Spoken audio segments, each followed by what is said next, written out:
And we're back with another episode of the Lakers Fast Break podcast. It's Gerald Glassford coming right back at you here from Lakers Fast Break, Pop Culture Cosmos, where we cover the latest news and trends in pop culture each and every week, twice a week, wherever you get your podcast, but also as well inside sports, fantasy football. Big weekend for many teams out there in fantasy football. It's the championship games in many weeks. So please go ahead and check out our latest Inside Sports Fantasy Football, where we give you the insight on what you need for your championship game. Plus, also as well, Joe Soros here. He has been on the East Coast. He is looking to go ahead and still be a great part of LakersBall.com as Ox1947. And go ahead and as well in the new year, plan for a new lawn in the Southern California area, and you can do so with Simblades. Simblades with a Y.com. Our good friends, Laker Tom and Jamie Sweet, you know they're not happy right now after a tough Lakers loss.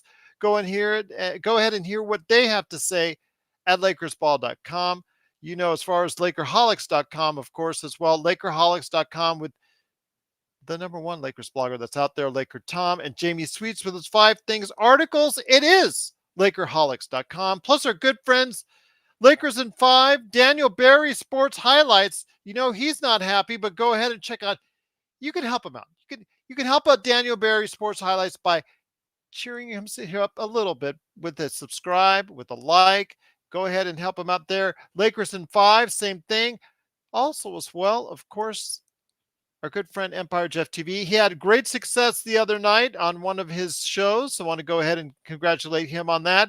And also as well, of course, our good friends, the Larry Lakers Dribbling Chit Chat and Lakers Corner and John McCalian channel as well. And speaking of helping us out, help out us at the Lakers Fast Break by liking, subscribing, supporting, anything that you can do to help us out, commenting, even if we're not here and you're not watching us live, please go ahead and share us in the comments and helps out all those algorithms, those YouTube-isms, all those isms out there. And it really gets the Lakers Fast Break name out there. And if you can support all that and help us out with all that, it is sincerely appreciated. Well, a not so happy birthday was for today, unfortunately, for LeBron James as he went into year 39, a little bit under the weather with a non-COVID illness. Game time decision, he decided to stick through it.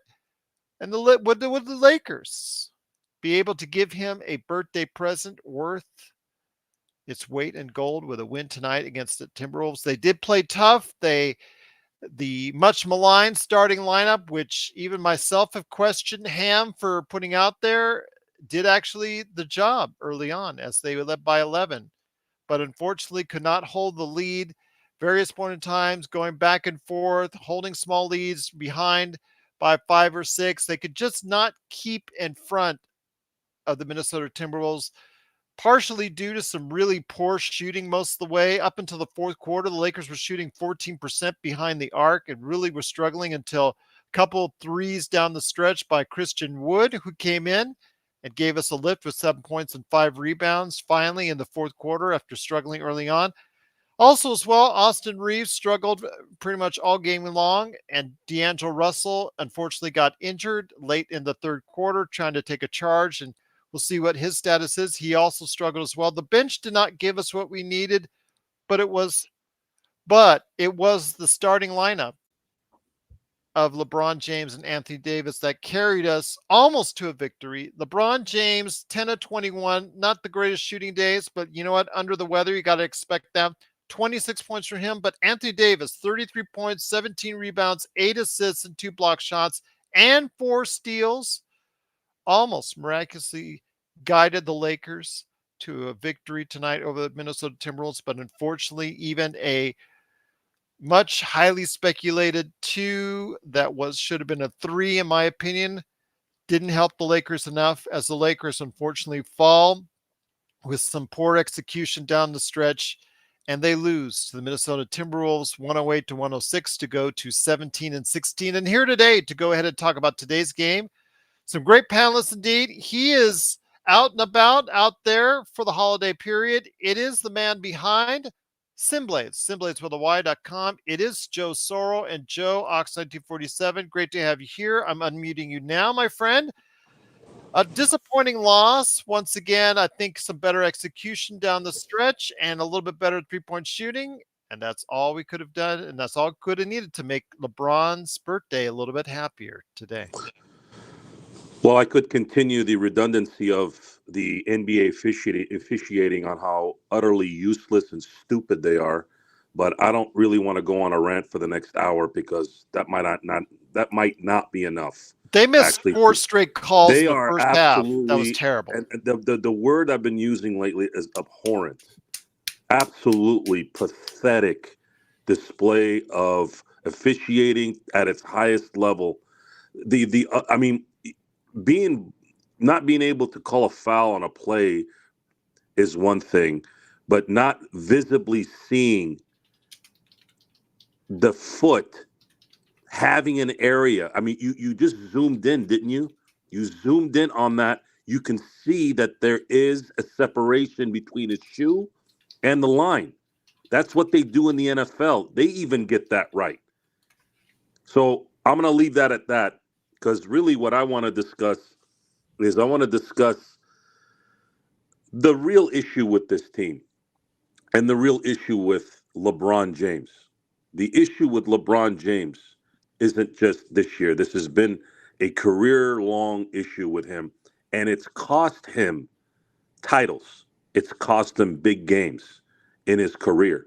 And it's why we had talked about this a little bit before the playback had finished. I spoke with Stone about this, and him being a Laker, it's kind of out of line in a lot of ways to talk about those type of things. I generally don't want to talk about it. I really don't care about his Cleveland stint or his Miami stint or his second time in Cleveland. I don't care about that. I only care about the Lakers side of his career. But I have to say that last play, that last call, and it's mind-boggling to me how you are in a hostile environment, okay? You're in a hostile environment. They just missed a free throw. They basically gave you an opening to make a play. And by the way, you have 1.4 seconds left. The easiest shot in that situation is actually a three-point shot. Yet, you give LeBron the ball in the most awkward setup where he has to turn around and get to the basket with a second and a half. Who thought of that? Who thought of that play? And this is the ongoing issue with this damn, I don't even know if you can call it leadership, coaching. I don't know what that is. You make LeBron give the ball up to Cam Reddish for a three when needed a two. You need a three here, and you give it to LeBron at the post where he has to move. He can't shoot at that spot. Who's thinking of this? What's going on with your brain when you do that? I don't want to call people I don't know stupid, but that's a stupid play. How do you call that? I don't understand. I want answers. I want answers to that call. Did AD make a mistake? If AD made the mistake, then we need to get on him for that. And if it's LeBron saying, give me the ball in the post, then it's his fault. Like, these are the things that, these are the games. These are the kind of shots. These are the kind of decisions that make you win championships. And LeBron has won championships and he's had an amazing career, but it should be bigger. And a lot of the reasons why it isn't is because of this. It's because of this. It's because of decisions like this. Not because people didn't like LeBron, not because LeBron has been doing things to people to irritate. It has nothing to do with that. I'm talking about basketball now. Basketball-wise, I've watched enough LeBron James in the last 5 years to know that he has always had issues at the end of games. And these are the games I'm used to seeing the greatest of all time usually come through. And he doesn't. He doesn't. And I can't go through this entire game and go, everything was bad. It's not. You're playing a very good team. You're playing three really good players on that team with a lot of really good complementary players, and you stayed in it and you were competitive. And that's all you can ask for when you're playing in these games on the road. But it's these little decisions that don't have to be made that keep happening, and it's like you ruin it. And then again, that doesn't help that the referees absolutely botch almost every damn game these days. But this is your shot to at least get a competent shot off with a second left. But you don't. You don't. You make a stupid call and you pretty much put everything else to the side. All that other stuff is secondary. The refs being an idiot, the defense not being what they are, or whatever, or D'Angelo Russell being a complete bust. All that stuff went the wayside. Why? Because in the end, you had a shot to win this game, and you made the dumbest call again at the end of the game. It's just it's exhausting. It's exhausting to try to comprehend the intelligence in this. I don't understand the intelligence in this. You get a good shot off and you miss, that's fine. But you don't even give yourself a shot. And it happens over and over again. Very disappointing indeed. I agree with you on that. Just these kind of issues, especially like I said earlier in the first quarter, we had talked about 4 straight plays, 4 straight possessions for the Lakers, 4 straight calls, bad calls or missed calls by the refs, and that truly hurts you. That comes back to haunt you indeed, absolutely. So we saw tonight where it cost the Lakers right there on a shot by LeBron. I'm retweeting at Lakers Fast Break all the footage right there. They're showing you pictures. Mike Trudell and Dave McMenamin are showing you actual pictures of where his foot was. And yeah, they totally blew the call. But when again, it comes right down to it, there were still things down the stretch we should have done better. Also, to hear today, to go ahead and discuss that, is also a good man indeed. It is Stone Hansen. Stone, great to have you here. Saw you go do the chow down and the beer right there, chug a lug a Lipton there for you. But may I ask you this, my friend? The Lakers, I still don't know how they lost this game outside of what we saw with the refs, because 29% shooting, they cannot get it done from the outside when they need to, but they only got 9 less turnovers than the Minnesota Timberwolves.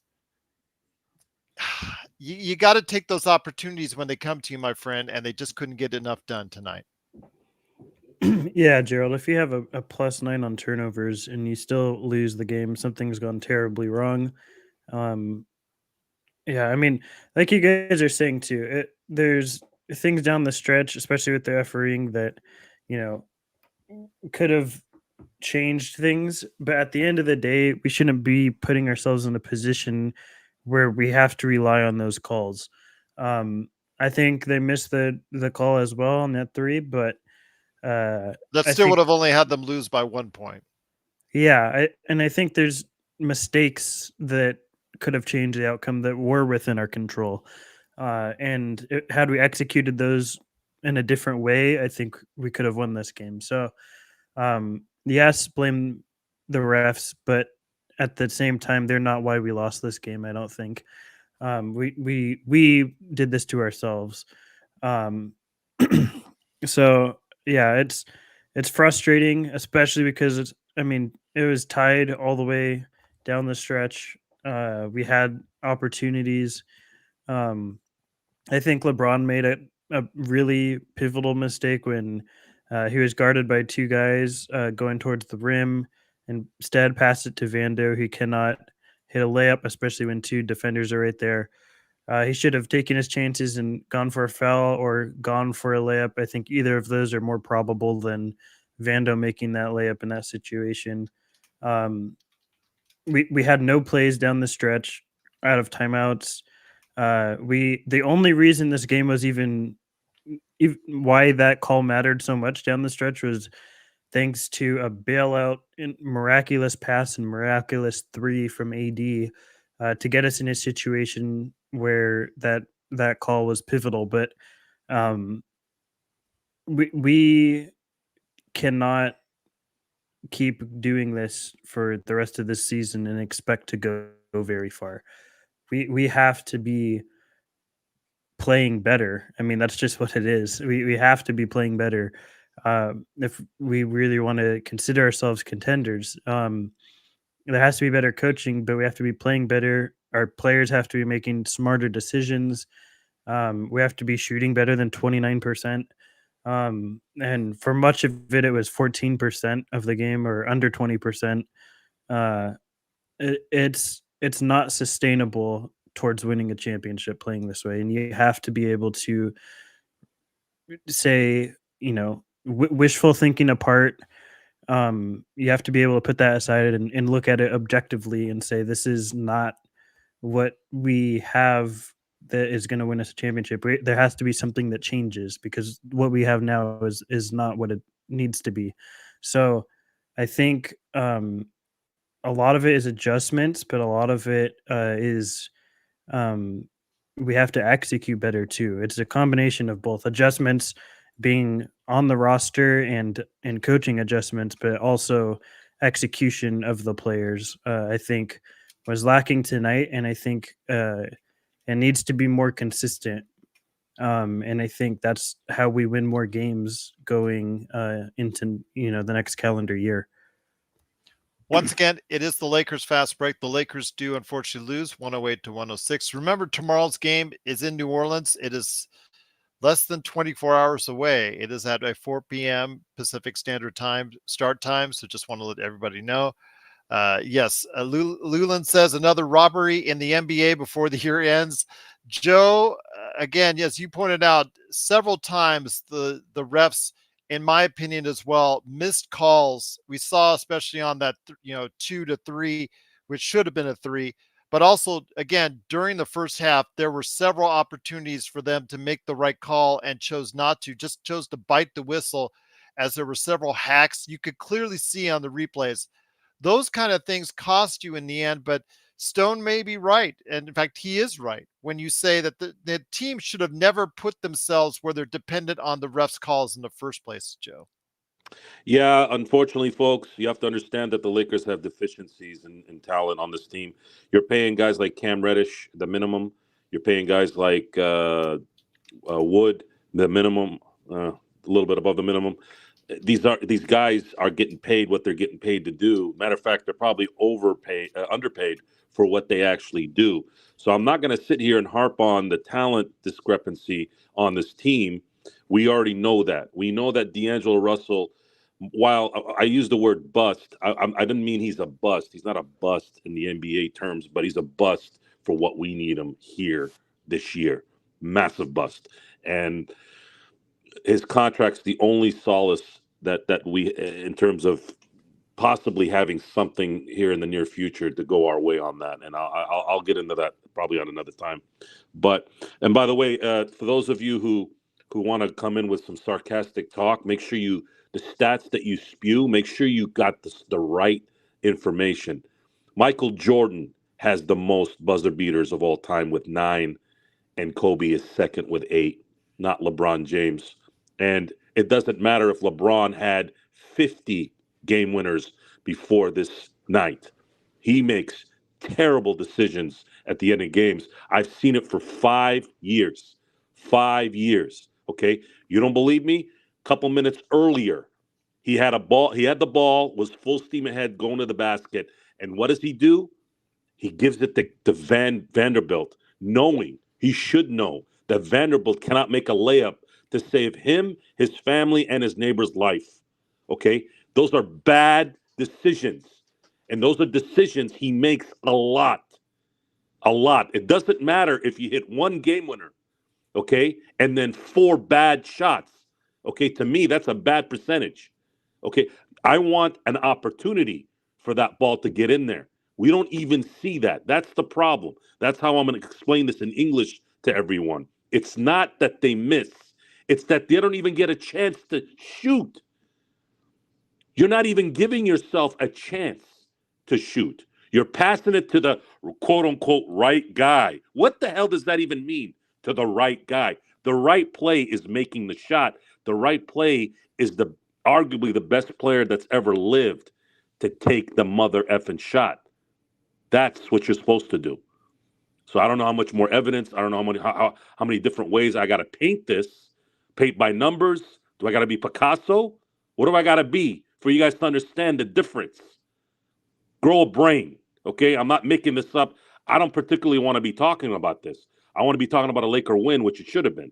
But sometimes in life, you got to understand, guys, the other people keep you from getting it, right? So the refs all game long kept us from kind of getting some momentum. But at the same time, a lot of it was self-inflicted too. 7 of 24 from 3. That you make 2 extra threes and you're still having a terrible game at the 3-point line, yet you win the game. You missed 7 free throws. You hit a couple, you win the game. Joe, they were 14%, as I noted on playback, leading into the fourth quarter until we got some threes going from Christian Wood. Yeah, Christian Wood came through. Christian Wood did what he does well. The problem is we don't know if it helps on the other end. We don't know. We saw him struggle in the first half. Yes, we saw the good and the bad. We have too many ones. We don't have too many. We have too many singles on this team. Singles as in guys that do one thing. They don't do the other. That's all they do. And that's where I've tried to give Darvin Ham a little bit of leeway that, maybe that's a problem there, why he can't do certain things. But I'd like to think that if these guys are professional basketball players and you have somebody like LeBron James, who's supposed to be this, Einstein Newton in terms of his basketball acumen, I'm not seeing it a lot of times, especially when the pressure's tight. Guys, you cannot ever look at someone who's tight when it matters and tell me they're the greatest. You can't. Once Hell, again, even Shaq, who couldn't hit a free throw, I never saw Shaq cost the Lakers a game at that line. Matter of fact, he always seemed to come up on that. To me, I'm about when it matters. And LeBron James has won championships and had an amazing career because he's so ridiculously talented and dedicated to the game. But he still leaves. He's still going to end up, and when it's all said and done, he's still going to have left a lot on the table because of bad decisions at the end of games. This is a game of inches. This is a game of little things. If you watch all the greats, those games, those just little spots, especially during the end of a game, those are the ones that separate everybody. And we're not getting those. We're not winning those games, and it's bothering me. It's really, really bothering me. Once again, it is the Lakers fast break. The Lakers do lose 108-106. Let me ask you this, Stone. AD, another sensational game. It was mentioned in the chat. Another MVP-like performance. 33 points, 17 rebounds, 8 assists, 4 steals, 2 block shots.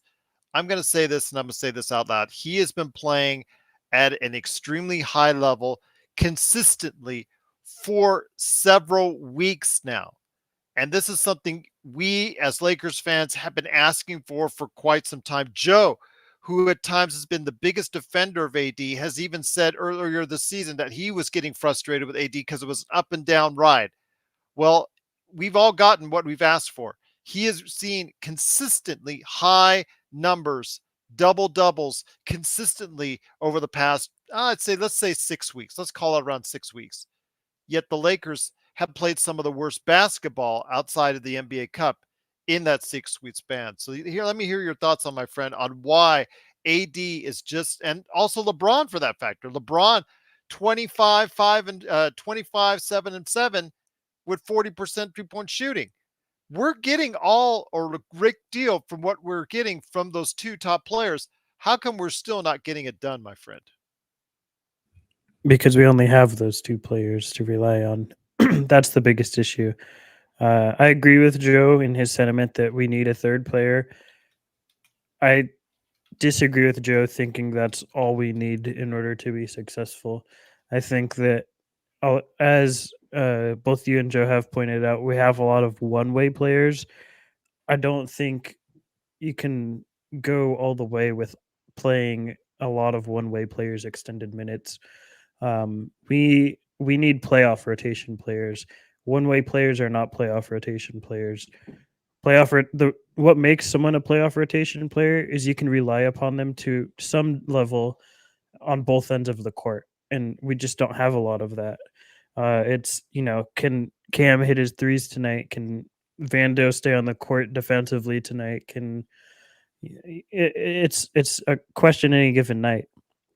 I think some major changes need to happen. But yeah, and it's unfortunate because our two best players are playing pretty great, especially AD, like you mentioned. He's playing as I mean, I haven't looked at the lines or anything, but I'd assume he's the defensive player of the year favorite at this point in time. Um, he's playing at a phenomenal level.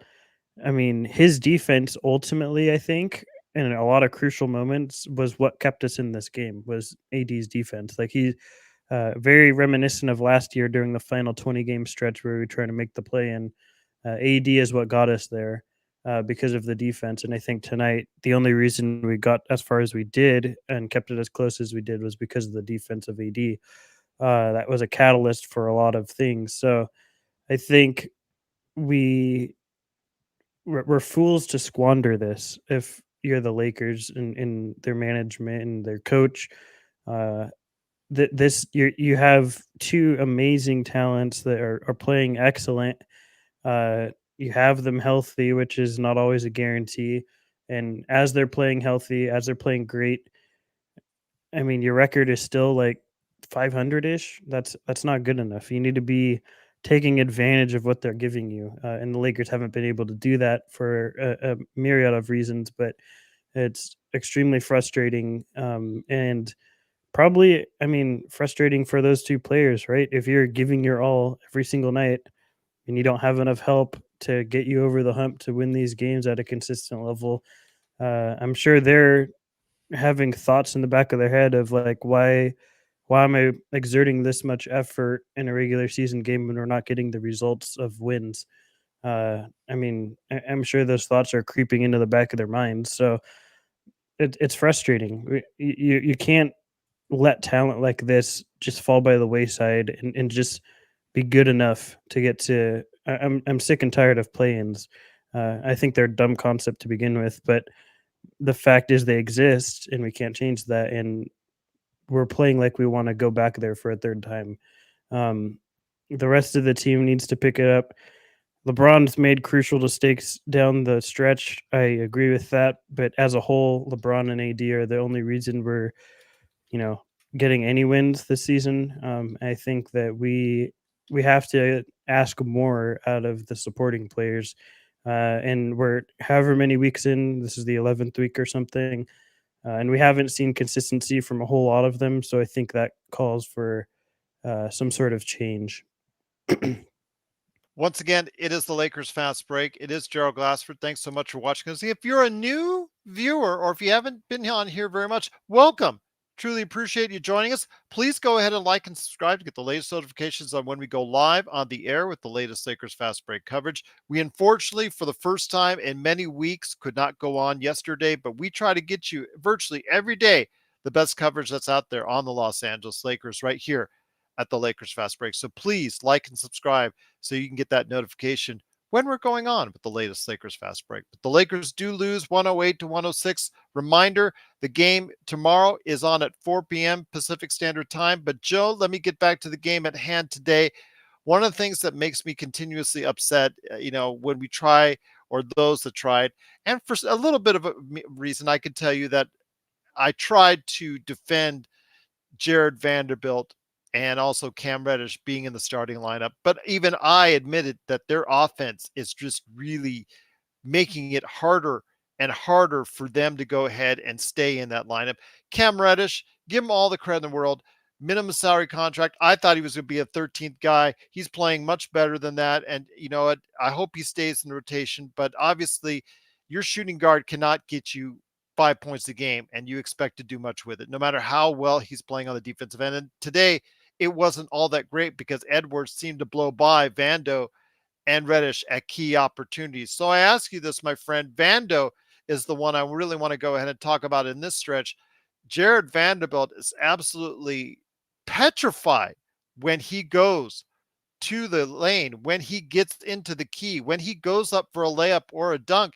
It is absolutely just nerve-wracking to see him do it. It's an adventure each and every time out. Your thoughts on what we need to do, because if you don't have them in there, you seem to have what Ham loves as far as Russell and who had a bruised tailbone, by the way. He suffered a bruised tailbone and was out of the game and is now questionable for tomorrow night's game. And also Austin. So I don't know. You either have one or the other, like you said. What are you going to do if that's the case? It doesn't really matter anymore in terms of the talent that's available. There's nothing we can do. But what you can do is stop giving Vanderbilt the ball in crucial moments to make a layup. It's almost like saying, this might not be a good analogy, but is if you have a child that continues to climb things, let's say, and is in danger of falling and getting hurt, do you continue to have things that they can climb in and around them? Whose fault is it at the end when you know that that's the case? At some point, the adult needs to take responsibility in knowing that this child is going to hurt themselves. Remove whatever they can climb on, or you're going to have to deal with what happens afterwards. This situation is it's just not a good decision on LeBron James's part in giving him the ball at that moment. This is not the first quarter, the second quarter when you're up 1 or down 2. You cannot make that pass. It's better to go and you miss the layup. I'd rather watch James miss layups than Vanderbilt. You're the guy making $50 million a year. You're more than likely to make those versus him. These are bad decisions, and these are coming from your best players. I can't sit here and harp on Cam Reddish making the minimum, Vanderbilt making what? 11 million. 8 million, 10 million, whatever. Yeah. And really that extension had nothing to do with the fact that they wanted to sign him to that extension for any long period of time. That was strictly a trading piece because that's how the NBA is set up. So I can't sit here and harp every day. Well, why can't Darvin put Vando here or Cam Reddish here or Austin Reeves here? I mean, guys, you got to get realistic too with this, okay? You got to get realistic. You know, at some point, this life that we live, it's going to tell you after a while what's going to happen and what's likely going to happen. We know already. And right now, the Lakers do not have enough two-way players, even decent two-way players. So the difference between, let's say, what you had in the past that worked versus now, okay? You had, let's say, Alex Caruso, phenomenal defense all game long, played about 25 minutes. Timely threes. See, he hit timely threes. He wasn't a great, quote unquote, great 3-point shooter, but he hit timely threes. KCP, another guy that played good defense, hit timely threes, but he was more of a streaky shooter. So sometimes he'll go 2 weeks where he's really helping you, and then of course he'll hit the skids a little bit after that. But once you got him hitting, he'd keep hitting. But his defense was always there. And then you had Kuzma, let's say. Kuzma was a guy that we wanted to be, at least in my, I wanted Rashid, God, my brain just went dead on who I wanted. What was his name? Seattle Supersonics, Lewis. Oh, Rashard Lewis. Rashard Lewis, that's it. I couldn't say Rashard. Rashard Lewis, he had the body type of Rashard Lewis, and I was hoping he could have his shot too, but he at least played defense when he knew he couldn't shoot. We don't have anybody that can define their role. It's either hit and miss or they're just missing. And then every now and then they'll hit. It's just not going to work, guys. It's not going to work in the long run. There's too much talent in the NBA, especially in the West, especially with Minnesota. So Minnesota has Gobert, they have Cat, and they have Anthony Edwards, yes. Right? And those guys, I'm sorry to say, are going to be much more talented than anybody beyond AD and LeBron. But this is all compounded too on the fact that there's bad decisions being made, not only on the coaching staff in critical moments, but also your main ball handler. It sounds like I'm getting on LeBron, but I'm not. I'm not getting on LeBron because we lost. This is a long-standing issue with LeBron, and this has gone on before he became a Laker. It's a problem. He keeps making these mistakes. If Darvin Ham can conduct a simple out of bounds play, then y'all need to start figuring out with all your genius talk. See, that's the thing I don't like about hyperbole. A lot of times it's bullcrap. It's bullcrap. Okay, I'm watching, guys. I'm not blind, and I know how to interpret things. I'm not seeing something and then imagining something else. I know a lot of the people out there do that. I don't, because I'm a results guy. The results will tell you. Okay, so to keep it simple, to make it clear for those numbskulls that are watching this and not paying attention to what I'm saying, if you run a play tonight for LeBron and he shoots the ball and misses, I'm probably not upset because you're giving yourself a shot. He missed it. But he's not even giving himself a chance. Either he passes it out to the quote unquote correct play, or he's getting a ball 14 to 15 feet away on the run when there's 1.4 seconds left. Tell me how are you going to convince me that that's smart basketball? Explain that to me.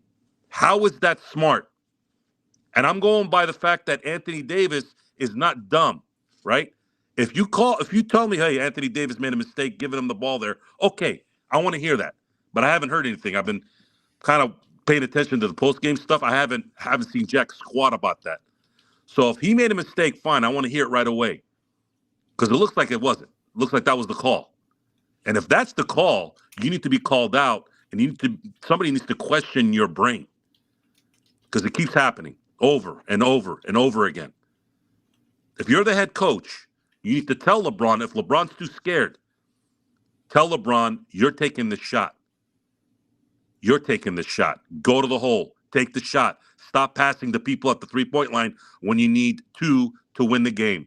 Oh, instead, you reversed it tonight. You needed a 3 to win, yet you give the ball it wasn't at the elbow or anything, but it was, at the worst spot on the court at that moment. And this is where we're at. This is where we're at. And it's just it's frustrating. It's frustrating. You just can't get, I feel like you can't get the simple stuff out. But again, when pressure changes everything in the end. And I believe at this point, I'm starting to feel that pressure just isn't something that these guys can handle very, very well. Graving, I don't think that we could make a move for Van Vliet and Brooks. I think those two with two of the biggest contracts on Houston. I don't think that we would want to go ahead and spend the resources in matching that because, that would probably not be the best thing for us going forward. But yeah, again, like the out-of-the-box thinking, so you never know. Again, with the Lakers, need to look to something as far as to add on to the team. We saw a big trade in the NBA today as OG Anunoby, Princess Achua, and Malachi Flynn went to the New York Knicks for Emmanuel Quickley and, of course, R.J. Barrett as well. So, Stone, let me ask you this on the basis of making moves or whatnot. Obviously, we can talk about that all the time as speculation. Finally, we see a big move or a semi-big move here in December. That really doesn't happen very much. With all that said and done, let's say we go ahead and make some more changes. Is Darvin Ham, after tonight's performance, a coach you really want to go ahead and lay in on? We've been hard on him for weeks. We've been hard on him for months. We've been hard on him since he's pretty much started as Lakers coach right here at the Lakers Fast Break. We nicknamed him Pockets for a reason. Was tonight's loss also due in part to some coaching miscues as well? I don't think you can go a loss and not say that at this point, right? Like, there's whatever loss we have, there's always some way you can blame Darvin Ham because he doesn't seem to really understand, how to make everything fit together. I was talking about it on the playback live stream where there's certain combinations of players you can and cannot play together in different reasons as to why you can and cannot do that. And Ham has been there for an extended period of time and still hasn't figured that out yet. So I don't really understand why people are holding out hope that things might change with him. We've had a year and a half, or not a year and a half, but a year and some change, I guess, to determine that Ham is not championship material. and holding out hope for him is fruitless because we don't have time, first of all, to wait and wait for him to develop into that. And I just don't really think he can. So there's kind of no point in having him as our coach, even though that's not going to change. But yeah, I mean, I'm at the point, Gerald, where I'm skeptical that no matter what changes we make to the roster, that we can win all the series that we need to, including a finals, in order to get a championship with Darvin Ham as our coach. And that's kind of a depressing realization. But I don't know, because coaching matters. It really does. And historically, you can look back however many years, multiple decades, and every coach has been at the very least above average for that year, and we do not have that, and it's crucial and it's hurting us. How much that can change with roster adjustments, it's to be determined, I guess. But ultimately, I think there's a strong argument to make that a team is only as good as the coach. I think that's an argument someone can make and is worth listening to. And it's an argument that we would fail at because our coach is not good. So I don't know. I don't know what the answer is. I don't know how we change it, and I don't know if there is a change that can be made to get us to where we need to be. And it's depressing to think about, in all honesty. Once again, the Lakers do lose 108 to 106. They will be back tomorrow in less than 24 hours, Joe, against New Orleans. And that's something, again, that's going to be a problem, the way the NBA scheduling has it laid out. You now have a LeBron who just celebrated his 39th birthday. He is under the weather. He did get it out tonight. Then you have AD grabbing his hip each and every time out that he got hit. D'Angelo Russell bruised tailbone, so we don't know if he's going to play tomorrow. The Lakers, in less than 24 hours, are expected to go ahead and face off against the New Orleans Pelicans. They have faded to 9th in the Western Conference. It doesn't look like it's going to get any better before the year's up, my friend. No, it doesn't. Unfortunately, it's looking like the Lakers are going to finish the year at 500. I mean, they could still win. I'm not saying that there isn't a chance tomorrow. And for someone who was under the weather, I thought LeBron played pretty decent. Yeah. With all, in terms of. He started out kind of invisible out there. He didn't do very much. Wasn't very active, but that's not something for those who don't know. Guys in his position, I've seen it for years in the past where the star player sometimes lets the offense kind of get themselves together, and they'll ease their way in. You could see in his mannerisms and his he looked like he was under the weather tonight, Joe. Yeah, but great players will usually kind of let the team get into a flow before they start going kind of full throttle. It's a way to set up the team for the end. But I do want to mention something before I go on here. I'm seeing a lot of new faces here tonight. Welcome everyone. Unfortunate that you guys had to see a little bit of negativity here tonight, but unfortunately, we didn't get a lot of material here for us to really talk about positive stuff. Unfortunately, this game in general, with the officiating and obviously some just terrible decision making, we have to call as we see it, and that's something you guys.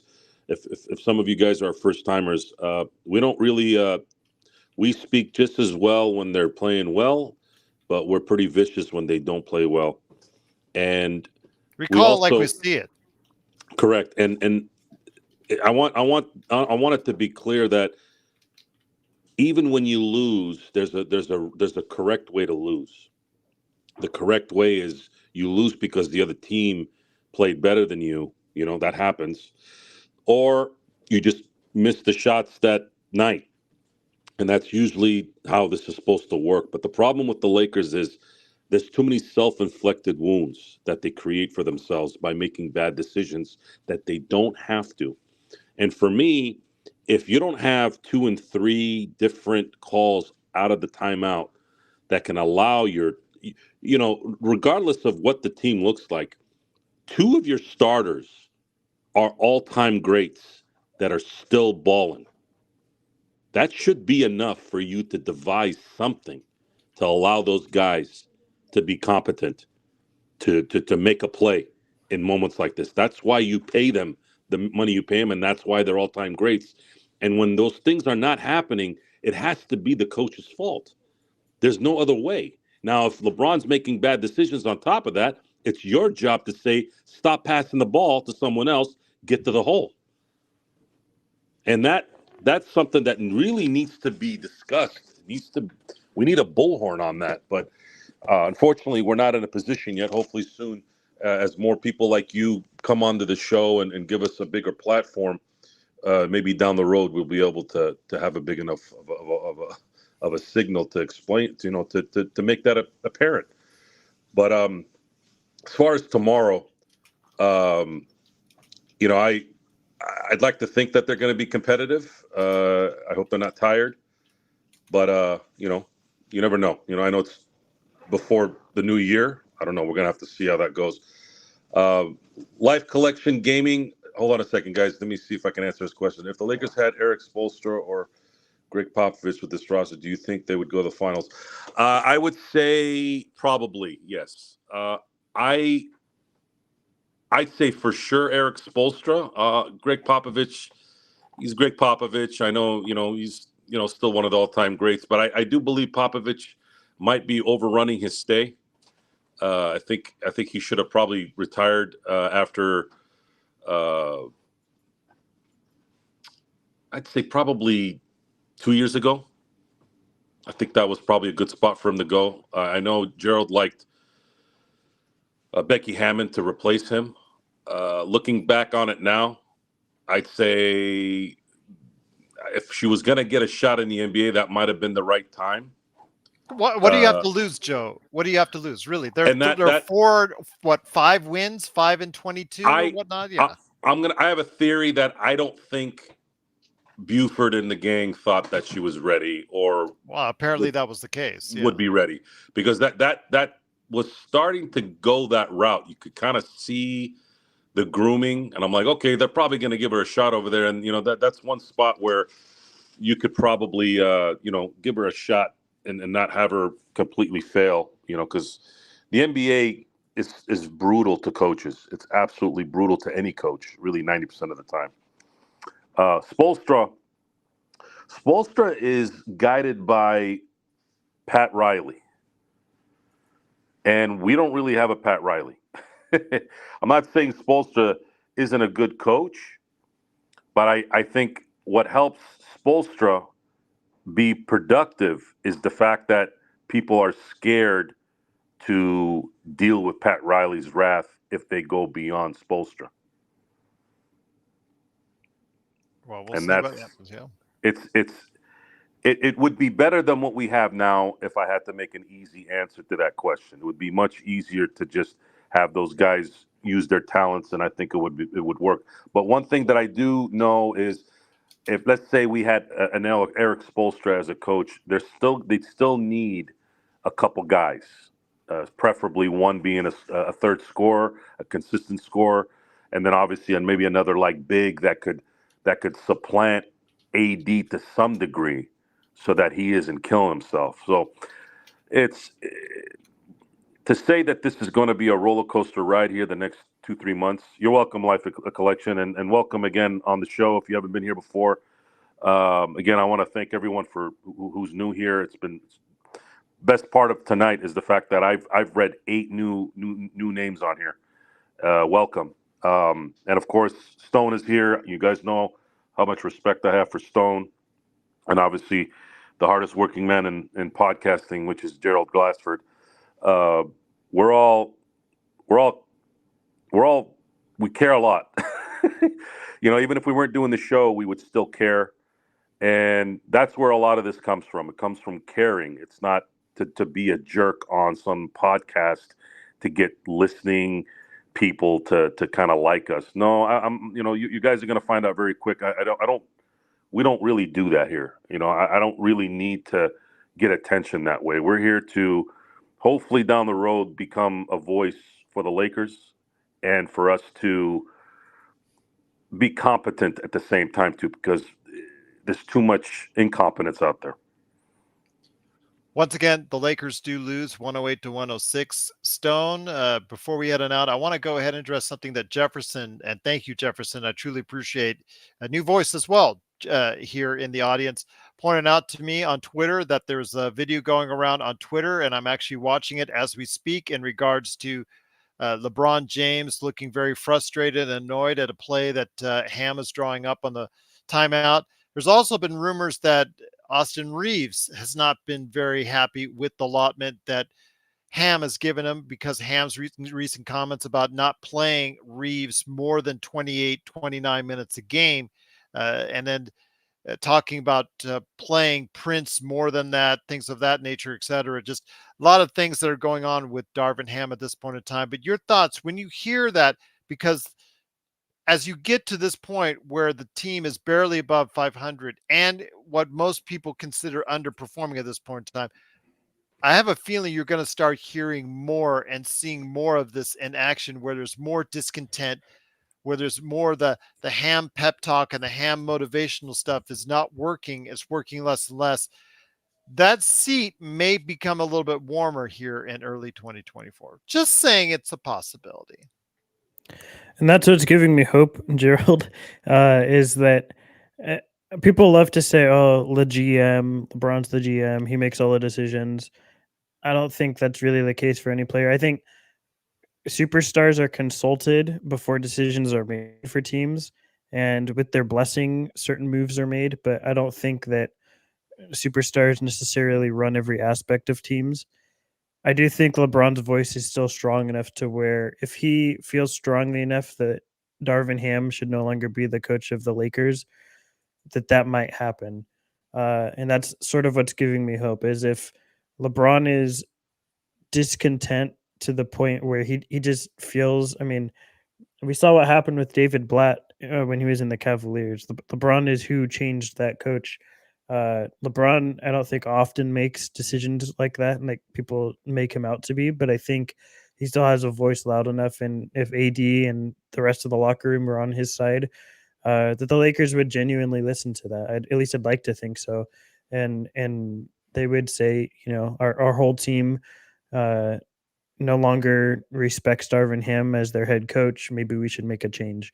And I think with that situation and possibly some roster tweaks, we could be back to roster contention. I'm not holding my breath for it, but I think that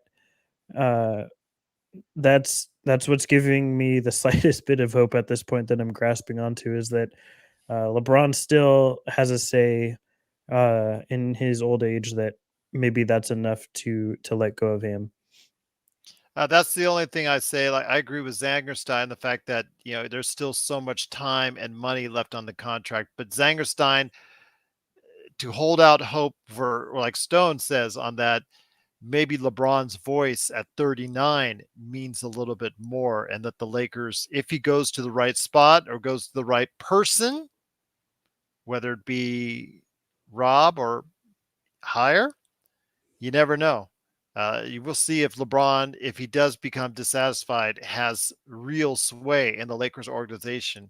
And if Darvin Ham's voice becomes a little bit less tolerable, you're going to start seeing some rumors being floated around there a little bit more and more. But, again, I really just don't want to say it now for sure because it's just some things I'm seeing, though. Jefferson pointed out that video, the talk about Austin Reeves possibly being upset after his comments and the way he's patterned out for Austin Reeves, his rotations, and obviously, ultimately, the fact that the Lakers are barely above 500 and ninth place in the Western Conference. That ultimately means the most right now, and that's his performance, and it's not getting it done if that's the case. But Joe, any last thoughts on this before we head on out, my friend? As far as Darvin Ham? Yeah.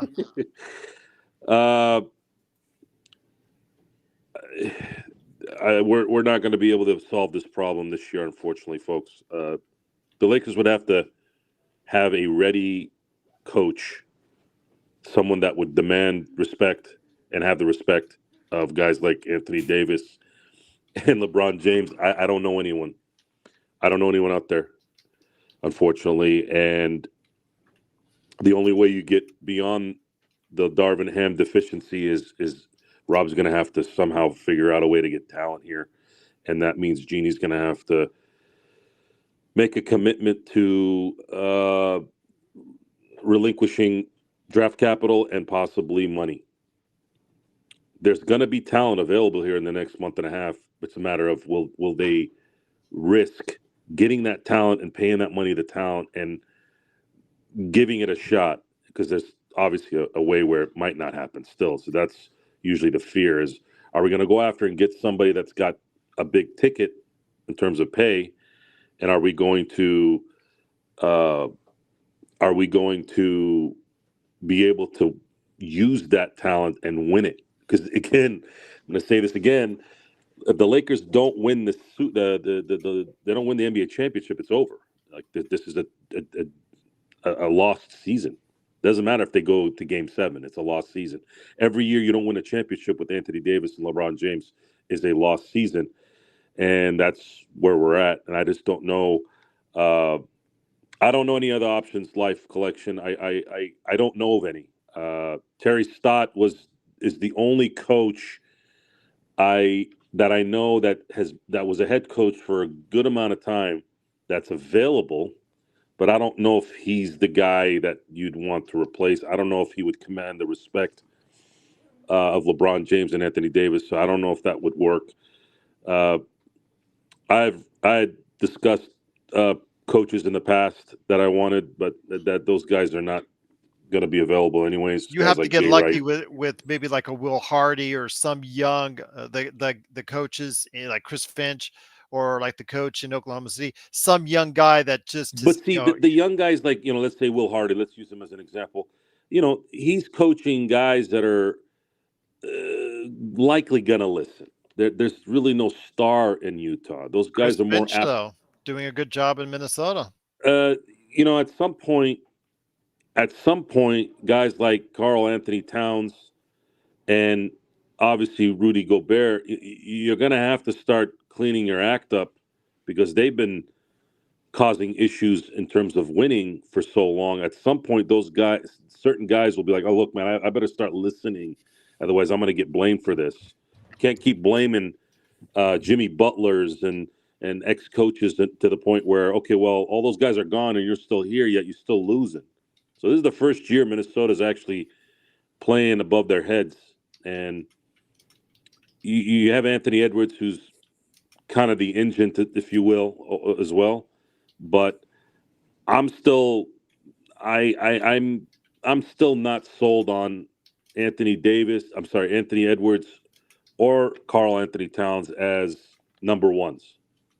They could win together, but I don't know if that's going to be enough in terms of the long run. And whoever their coach is, again, well, Ham's not a young coach. Life says, please, no more young coach. He's probably saying no more inexperienced coach. It's very difficult. It's very difficult to coach in the NBA in general. There have been plenty of coaches, that are really good coaches that don't make it in the NBA. Because, look at Monty Williams.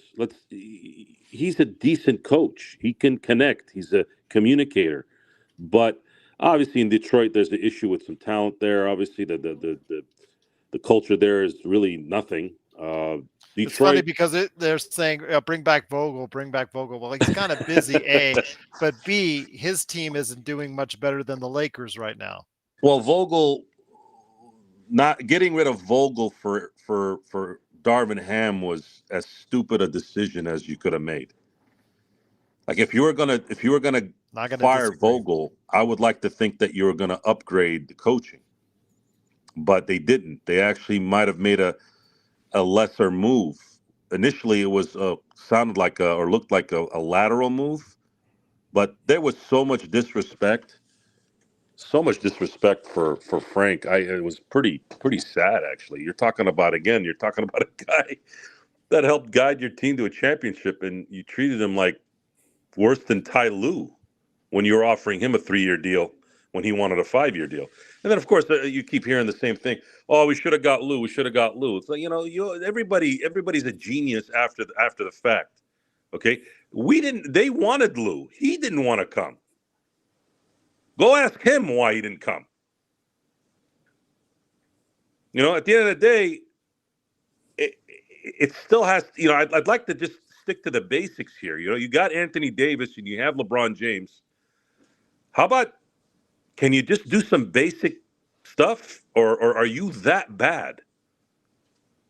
Are you that bad at decision making as an organization when it comes to leadership, or is LeBron and AD really bad behind the scenes? I don't think those guys are bad behind the scenes.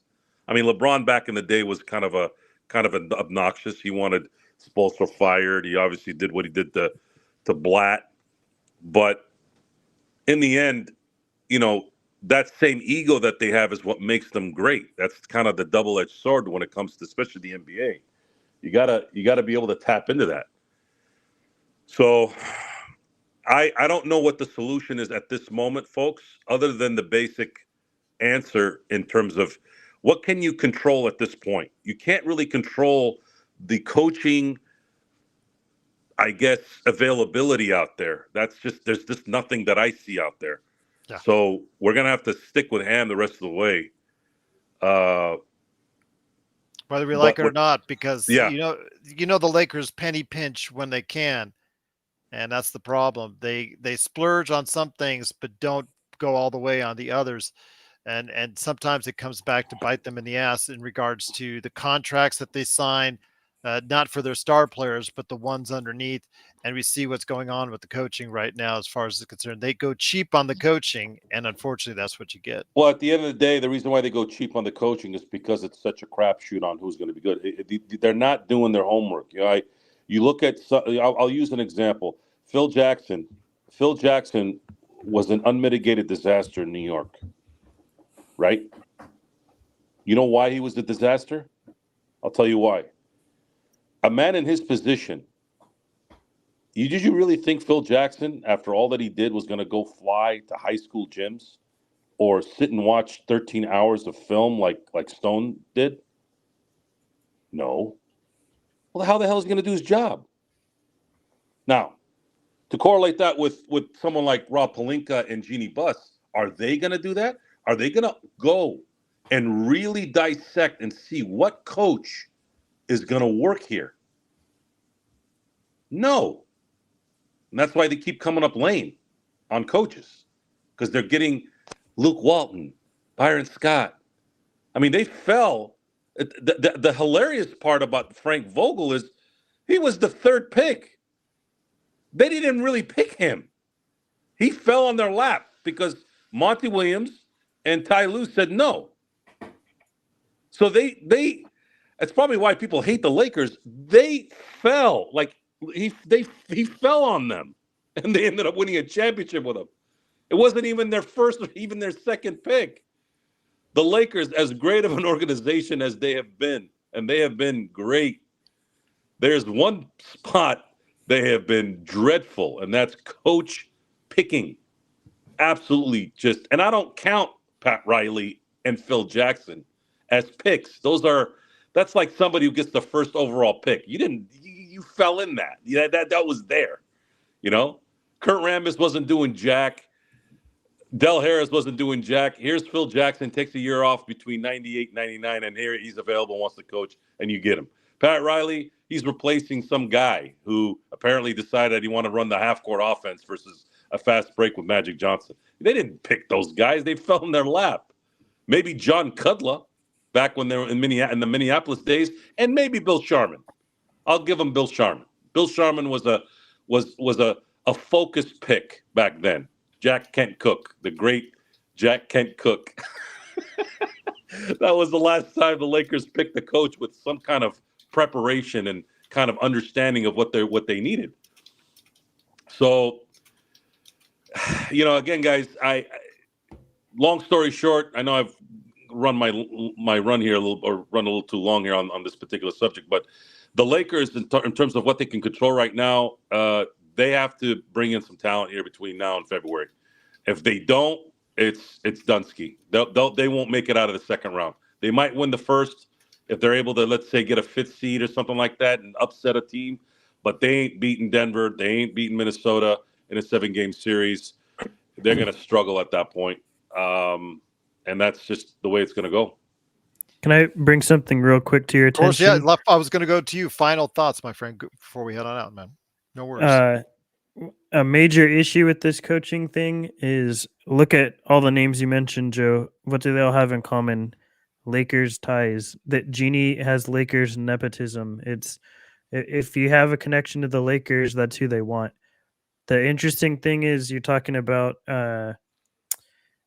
who the last coach was that won us a championship. If you look through the past 14 years, the only coach that won us a championship in the last decade and a half has been someone that does not have a connection to the Lakers, because you cannot. I'm not saying if you have a connection to the Lakers, you can't win. I'm saying if you have to look past that. You have to look at people that are smart and ignore any past connections and ties they have. If you are smart and good at what you do, that's what should get you the job, not if you have any former ties to the organization.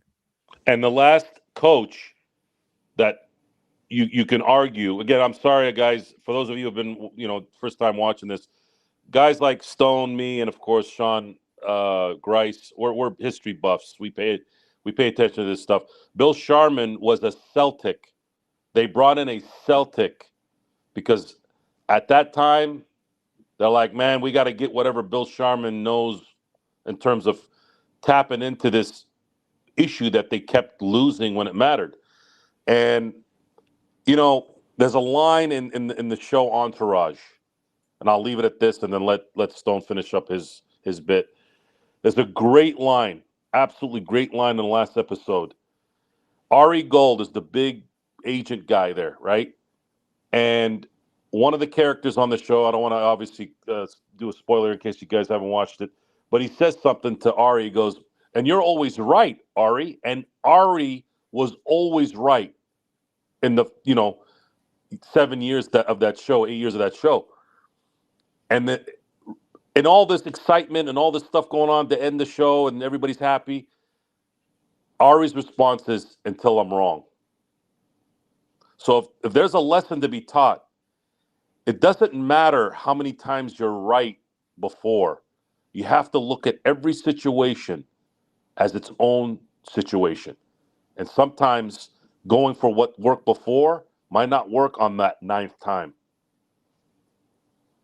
And if you're looking at recent history, you're looking at Byron Scott, Luke Walton, ex-Lakers, Darvin Ham, ex-assistant. Are they not seeing that they're not working? Ex-guys are not working. Do some homework. You're doing all the scouting stuff for these guys in the second round, but you're not doing it for something that's so important to winning, which is a right coach. The reason why Frank Vogel was the right coach when he came was because you gave a defensive-minded coach who was phenomenal on that side of the court. You gave him the best tools to be successful. You gave him, in my opinion, the best defensive big in the league, and you gave him 3 phenomenal perimeter defenders. That's how this should work, and that's all I got. Once again, this is the Lakers Fast Break. Stone, any last thoughts before we head on out, my friend? My last thought is that I've been having a lot more of these to cope instead of to celebrate, and I'm tired of it. That's my final thoughts. I hear you on that, my friend. But great to have all these new faces here. Truly, again, thank you for taking the time out of your day. For whether you're new or whether you've been here for a while, doesn't matter. You get no less thank you and congratulations and appreciation from all of us here at the Lakers Fast Break. Please like and subscribe. It really helps us out. to get to a larger platform for us here at the Lakers Fast Break. We're truly trying hard each and every day.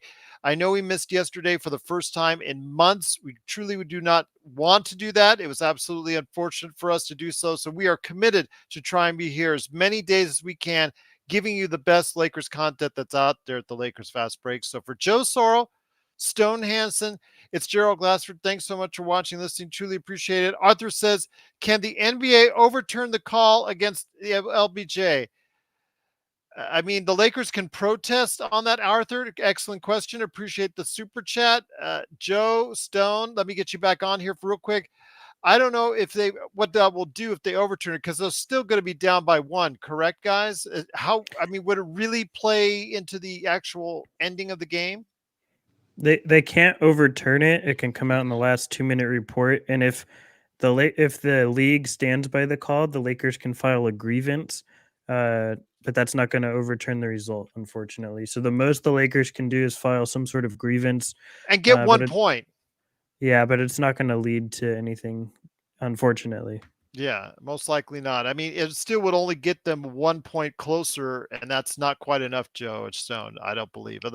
Here's another thing I'd like to be done. For God's sakes, for all that is holy, enough of the 10-minute reviews. You had a very good game, a competitive game. If you're not a Laker fan or a Minnesota fan, you're probably watching this game going, man, this is competitive. It's not a bad game on a Saturday. But Jesus, you got this flow. You got things going on, and you get 10 minutes. We saw the play. We made an assessment in 5 to 10 seconds. Hurry the F up. Adam Silver desperately needs to stop this. Like, there needs to be letters sent to him, like something. It's just getting out of hand now at this point. They're destroying the flow of the game. Absolutely destroying it. Once again, it is the Lakers Fast Break. They do lose 108 to 106, but we will be back tomorrow. Pre-game, playback, post-game. We're bringing it all to you. Remember, it's an early start time for everybody out there on the West Coast, 4 p.m. Lakers have less than 24 hours to go from one to the other. They're going to be in New Orleans to end out 2023. Hopefully they can end 2023 on a good note. Kurt Affair says it best. All you new folk out there, like and subscribe on your way out, please. It does help us here, trying to get on a bigger platform here as far as YouTube, Facebook, Twitch. Follow us on wherever you can on social media, but it is all greatly appreciated. Thanks so much again for joining us. We'll be back tomorrow for more great stuff that we got for you planned right here at the Lakers Fast Break Podcast. Have a good one, everyone. Be safe.